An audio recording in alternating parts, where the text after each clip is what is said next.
আসসালামু আলাইকুম সম্মান দিবস। আমি আপনাদের আবার চললাম নিউ একটা ব্লগ নিয়ে। আজকের ব্লগে দেখাবো রাউটার নিয়ে কী করা লাগে, কোথায় যাওয়া লাগে। আমার কয়েকদিন ধরে যাবত আমার ফোনে অনেক ডিস্টার্ব করতেছে। তো আমি আজকে রাগের মাথা হুট করে সকাল বেলা ঘুম থেকে উঠি, আমি একটা গাড়ি নিই। গাড়িটা নিয়ে আমি চলে যাবো সোজা বড়বাজার। বড়বাজার থেকে আমি আরেকটা গাড়ি ওইখান থেকে রিজার্ভ করে ফেলি ফোনের মাধ্যমে।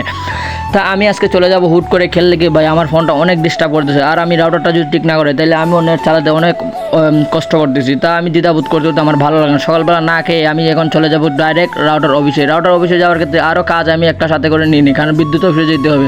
সবগুলো কাজ একসাথে আমি নিয়ে নিই। তা আমি ওই গাড়িটা যে গাড়িটা ফোনের মাধ্যমে রিজার্ভ করেছিলাম এই গাড়িটা আমার জন্য ওয়েট করতেছে বড়বাজার। তা বড়বাজার থেকে আমি গাড়িতে উঠে যাওয়ার ক্ষেত্রে আমার ড্রাইভার গাড়িটা টুস করে ছেড়ে দেয়। টুস করে যাওয়ার ক্ষেত্রে আবার ফোন দিচ্ছে অফিস থেকে বলতেছে ভাইয়া তুমি কই আছো। আমি কই ভাইয়া আমি পল্লী বিদ্যুৎ আছে, পল্লী বিদ্যুৎ থেকে আবার আসতেছি। ওই দিক দিয়েও মানুষ ওয়েট করতেছে আমার জন্য। এখন কী রে ভাই আমার এত কাজ নিয়ে গেছে, কাজগুলো তো আজকে ভিতরে শেষ করতে হবে আর সময় চলে যেতেছে। 3টা বিল দিতে অনেক সময় লাগবে। 3টা বিলের মধ্যে 2টা বিল হচ্ছে আমার বাড়ি, একটা বিল হচ্ছে দোকান। তাই আমি পল্লী বিদ্যুৎ অফিসে ঢুকে যাওয়ার ক্ষেত্রে আমি ওইখান থেকে টাচ করে বিলটা দিয়ে দিই। বিলটা দেওয়ার ক্ষেত্রে উনি আমাকে চিনেন, ভালোবাসেন। তা ওনার সাথে কথাবার্তা করার পরে আমার কাছ থেকে বিলটা তা ধূর্তভাবে নিয়ে নেন। ধূর্ত নেওয়ার ক্ষেত্রে আমি আবার ওই গাড়িতে উঠে যাই, যেই গাড়িটা রিজার্ভ করেছিলাম। এই গাড়িটা নিয়ে এখন চলে যাবো ডাইরেক্ট নতুন বাজার। কোন জায়গায় যাবো আমি বলে ফেলি। নতুন বাজার জনাবালি ডিগ্রি কলেজের পশ্চিম পাশে ওয়াইফাই অফিস। তা আমি এখানে চলে আসি। ওয়াইফাই অফিসে আসার ক্ষেত্রে আমার এই যে সমস্যাটা নিয়ে আসছে ওই সমস্যাটা ওরা এখানে সলভ করে দিতে হবে।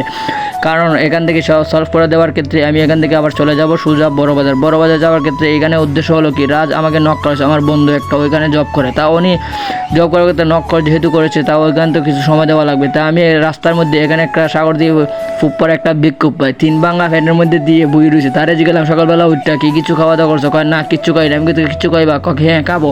তা ওনাকে আমি দিলাম 10 টাকা। 10 টাকার ক্ষেত্রে আমাকে বলতেছে বিড়ি খাবো। আমি হ্যাঁ আগে যদি বলতা বিড়ি খাবা তাহলে তো আমি দিতাম না তোমার টাকা। তুমি খাবার জিনিস খাইবা, তুমি কেল দিকে বিড়ি খাইবা, তুমি বিক্ষুব মানুষ। 3 ভাঙা ফের দিয়ে বই রয়েছে। তা আমার গাড়িটা আবার এখান থেকে রানিং করে। তা গাড়িতে বসে আছি, খোলা আকাশে যার রাস্তাও ভাঙা বায়ার তেখান তুয়ানটা লাগতেছে, খুবই ভালো লাগতেছে। আর বাতাস তো প্রচুর ঢুকতেছে। আমার গাড়িটা খুবই স্পিডে চালাতেছে, ড্রাইভারটা খুবই ভালো আছে বুঝছেন নি।